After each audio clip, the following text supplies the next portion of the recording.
अस्सलाम वालेकुम नाज़रीन मोहतरम, मैं उमर फारूक हूं और आप मेरा फेसबुक और यूट्यूब चैनल उमर स्पीक्स देख रहे हैं। जनाब, कल शाम 6 बजे से लेकर रात 1 बजे तक जो कुछ होता रहा, तूफानी अपडेट्स एक के बाद एक खबर, आधी रात तक मीडिया चैनल्स पर जो मेला लगा रहा। अब समझे कि पाकिस्तान तहरीक इंसाफ के हाथों से बहुत कुछ निकल चुका है, हालात अब इनके कंट्रोल में नहीं है। ये जो कुछ कर सकते थे नहीं किया, गुजरा वक्त वापस नहीं आएगा। अब ये खामोश तमाशाई बने और बैठें, देखें कि होता क्या है। अब अंदाजा करें कि बहुत से अपडेट्स हैं जो कुछ रात को हुआ या फिर आज होने जा रहा है। इससे पहले एक अहम तरीन अपडेट इमरान खान को लेकर के कहा जा रहा था कि अगर इमरान खान को 1 या 2 हफ्ते तक ये कैद तन्हाई में जेल में रखते हैं, किसी से मुलाकात नहीं होने देते, तो समझ जाएं कि आगे चलकर इमरान खान का मिलिट्री ट्रायल या मिलिट्री कोर्ट के अंदर इमरान खान को पेश किया जा सकता है। बहुत सी खबरें हैं और मुसद्दका ज़राए बड़े सीनियर किस्म के जो जर्नलिस्ट हैं, रिपोर्टर्स हैं, इस चीज़ को रिपोर्ट कर रहे हैं। इसी वजह से हालात बहुत ज़्यादा तशवीशनाक हैं। जो पाकिस्तान तहरीक इंसाफ के वर्कर्स हैं वो बहुत ज़्यादा परेशान हैं। ख़ासतौर पर जो रात को हुआ, मुलाकात नहीं करने दी गई, बहुत से जवाब पेश किए गए और फिर उससे बढ़कर बैरिस्टर गौहर ने जो पिम्स अस्पताल के डॉक्टर्स की इमरान खान से मुलाकात हुई थी उसको मान लिया, रिपोर्ट को मान लिया। इवन जो रिपोर्ट थी जो पेश की गई उसको ट्वीट भी कर दिया कि देखिए जी, मुलाकात हो चुकी है। पाकिस्तान तहरीक इंसाफ एक एक करके तमाम मुतालबात से पीछे हटती चली गई। इवन के आखिरी जो मुतालबा था कि एटलीस्ट इमरान खान के जो पर्सनल डॉक्टर हैं उनसे मुलाकात करने दी जाए, इमरान खान को उससे भी पीछे हट गए। इस कदर कमजोरी क्यों दिखाएगी, समझ से ये चीजें बालातर हैं और बहुत ज्यादा तनकीद की जा रही है। फिर उसके बाद इमरान खान की बहन नूरीन खानम आई, वो कहती हैं हामिद मीर के शो में कि भाई साहब, ये बैरिस्टर गौहर इन तमाम चीज़ों से मुतमईन होंगे लेकिन हम इस चीज़ से मुतमईन नहीं है। हम तक जो खबरें पहुंच रही हैं वो बहुत ज़्यादा तशवीशनाक है। उसके बाद छोड़ें जनाब, फिर कहा गया कि अब 17 अक्टूबर को सेनेट का और कौमी असम्बली का इजलास बुला लिया गया है, आईनी तरमीम पास होने जा रही है। फिर अगली खबर आई कि जनाब प्रेस कॉन्फ्रेंस की और उसके अंदर मौलाना साहब थे और बिलावल भुट्टो जरदारी थे और रात को कहा गया कि ये जो मामलात हैं तय हो चुके हैं और आईनी मसले पर जो है पीपल्स पार्टी और मौलाना साहब अब मान चुके हैं। अब इन तमाम हालात के अंदर असल निशाना आईनी तरमीम और इमरान खान है। ये मुलाकातें, ये कैद तन्हाई तो सिर्फ बहाना है। अब मैं आपको चीज़ क्लियर कर दूं कि अब जो हालात होने जा रहे हैं, इस सूरत हाल के अंदर अब रात को जो प्रेस कॉन्फ्रेंस हुई और उस प्रेस कॉन्फ्रेंस के अंदर एक चीज़ क्लियर कर दूं कि पीपल्स पार्टी मौलाना साहब के मसवदे पर आमादा हुई है। मौलाना साहब पीपल्स पार्टी के मसवदे पर आमादा नहीं हुए। और एक चीज़ माइनस मंसूर खान पर फैसला हुआ है। जो खबरें इस वक्त इस्लामाबाद में और इधर उधर गर्दिश कर रही हैं कि कह रहे हैं चलें ठीक है, अगर आप आईनी अदालत पर नहीं मानते तो ठीक है, आपके भी जस्टिस मंसूर नहीं आएंगे। सबसे बड़ा खतरा नून लीग को कि अगर जस्टिस मंसूर आते हैं तो जनाब वो फिर ऑडिट शुरू कर देंगे इलेक्शंस का और हमारा दबरदूस हो जाएगा। जैसे कमर जमान कायरा ने और दीगर इन्होंने कहा था, राना सनाउल्लाह ने, कि भाई साहब जिस दिन जस्टिस मंसूर आ गए, मामलात ऐसे हो गए तो फिर जहां हम हैं वहां पाकिस्तान तहरीक इंसाफ होगी, जब पाकिस्तान तहरीक इंसाफ है वहां हम होंगे और 6 महीने की सिर्फ गेम है, 6 महीने सिर्फ लगेंगे। इस सूरत हाल के अंदर अब कहा गया कि ठीक है, काजी फायज ईसा जैसे कि मौलाना साहब को कभी कबूल नहीं है और उनको आईनी अदालत के जरिए लाकर आईनी अदालत का सरबराह बनाने की बात की जा रही थी, तो ठीक है, ना आईनी अदालत बनेगी ना काजी फायज ईसा उस आईनी अदालत के किसी किस्म के कोई बड़े जज होंगे। इस चीज को खत्म करें तो फिर आपके मंसूर साहब भी नहीं आएंगे।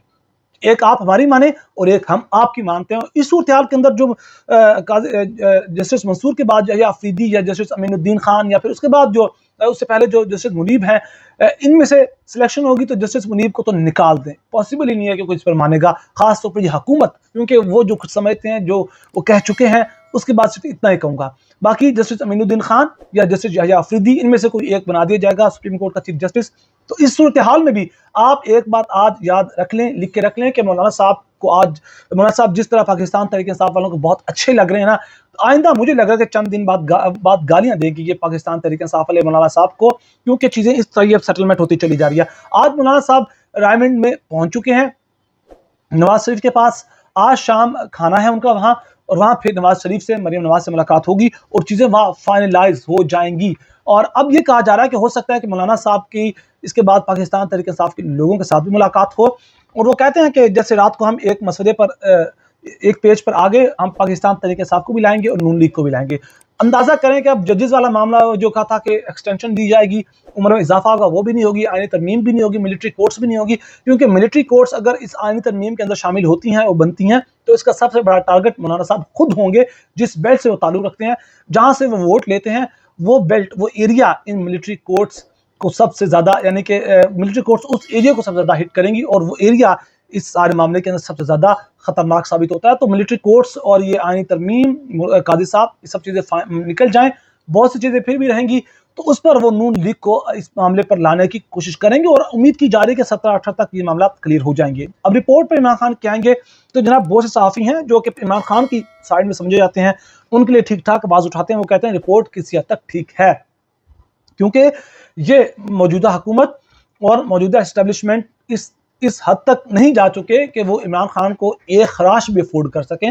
अजमल जामी ने भी इस पर बात की थी कि भाई साहब ये इनके बस की बात नहीं है। अगर इमरान खान की सेहत को कुछ हो जाए जेल के अंदर, और जिस तरह उनकी वाइफ जुमैमा ने ट्वीट्स की हैं और जिस तरह आलमी सतह पर आवाज़ उठाई जा रही है, जो इंटरनेशनल ह्यूमन राइट्स ऑर्गेनाइजेशन जो बातें कर रही हैं, ये इस चीज़ को कभी भी अफोर्ड नहीं कर सकते कि इमरान खान को एक कांटा भी चुभे। तो इस सूरत हाल के अंदर जो रिपोर्ट में कहा गया है, बहुत सी मेडिकल टर्म्स इस्तेमाल की गई हैं, उसमें कान का उनका इशू है, सुनने में मसला है, कान में शाएँ होती है, वो एक बीमारी है बड़ी इरिटेटिंग किस्म की, और उसके बाद उनका दांत का रूट कैनाल होना था। 72 ईयर्स उनकी एज हो चुकी है और उस दौरान दांत का दर्द, कान का दर्द और उनके कुछ मेदे पेट के मसाइल्स भी थे। जनरल फिजिशियन भी वहाँ गए और उस दौरान कहा गया कि उनका रूट कैनाल 3 अक्टूबर को होना था, आज 16 अक्टूबर है। पिछले 13 दिन से इस चीज़ को डिले किया जा रहा है और हो सकता है कि अब जो हालात बन चुके हैं, इस पर रूट कैनाल या पूरी मशीनरी जो डेंटल डॉक्टर्स की होती है, सर्जन्स की होती है, वो ले जाया जाए और इस प्रोसीजर को पाए तकमील तक पहुंचाया जाए। लेकिन पाकिस्तान तरीके इंसाफ इस चीज़ पर अभी भी आमादा नहीं है। शदीद किस्म का गम गुस्सा पाया जाता है और बार बार कहा जा रहा है कि इस आईनी तरमीम के होने से पहले पहले तक आप जनाब कोई बड़ा एहतजाज का ऐलान करें, 17 अक्टूबर को एहतजाज का ऐलान कर दें कि हम डी चौक जाएंगे, ताकि इन पर प्रेशर डाला जा सके। क्योंकि एक बात पाकिस्तान तरीके इंसाफ को भी पता है कि मौलाना साहब कोई PTI या इमरान खान के इनके बहुत ज़्यादा करीबी दोस्त नहीं है कि उनकी भलाई के लिए वो आईनी तरमीम नहीं पास करे। उनके अपने भी कुछ मसाइल हैं, उनके अपने भी कुछ पर्सनल इशूज़ हैं। वो जिस दिन उनके इशूज़ रिजॉल्व हो गए, वो जनाब जाकर वोट दे देंगे और पाकिस्तान तरीके इंसाफ कहाँ खड़ी होगी उस चीज़ का अंदाज़ा नहीं। इमरान खान के साथ क्या होगा, कोई GIF के मौलाना साहब को इस चीज़ की परवाह नहीं है। बाकी अख्तर मेंगल वो रात को कह चुके हैं कि भाई साहब मैं तो अपनी कौमी असम्बली की सीट से इस्तीफ़ा दे चुका, लेकिन जो मेरे 2 सेनेटर्स हैं उनकी फैमिली को, उनके दोस्तों को बहुत ज़्यादा हैरेस किया जा रहा है, उन पर प्रेशर डाला जा रहा है। अब मेरे पास कोई ऑप्शन नहीं है कि मैं उन लोगों को स्टेप डाउन कर दें कि आप इस सेनेटरशिप से इस्तीफ़ा दे दें। उन्होंने ये नहीं कहा कि मैं उनको कह दूँ कि आप वोट दे दें, उन्हें इस्तीफ़ा दे दें। बाकी डॉक्टर ज़रका हैं जिनके बारे में कहा जा रहा है, तो उन्होंने कहा है साफ़ियों से कि आप दुआ करें कि उनका बेटा उनके पास नहीं है। सिर्फ उन्होंने इतना कहा है, बहुत है इतना कहना ही, यानी कि फिर उनका बेटा कहाँ है। और शायद जो अब ये सेंटेंस के बाद आपको इन चीज़ों का इल्म हो चुका होगा कि वो क्या कहना चाहती हैं और किस तरह उन पर प्रेशर डाला गया होगा। वो पाकिस्तान आ चुकी हैं सिर्फ अपने बेटे के लिए। और शिबली फराज जो हैं वो कहते हैं कि जिनके बारे में कहा जा रहा था, उंगलियां उठाई जा रही थी उन पर, वो कहते हैं कि इमरान खान के खिलाफ वोट देने वाले पर अल्लाह ताला की लानत हो। ये सब मामलात हैं। अब देखते हैं कि आज रात मुलाकात होती शाम को मौलाना साहब की नवाज शरीफ मरीम नवाज से, उस दौरान ये ऊँट किस कवट बैठता है। अपना बहुत सारा ख्याल रखिएगा, चैनल को जरूर सब्सक्राइब कीजिएगा। अल्लाह के बाद।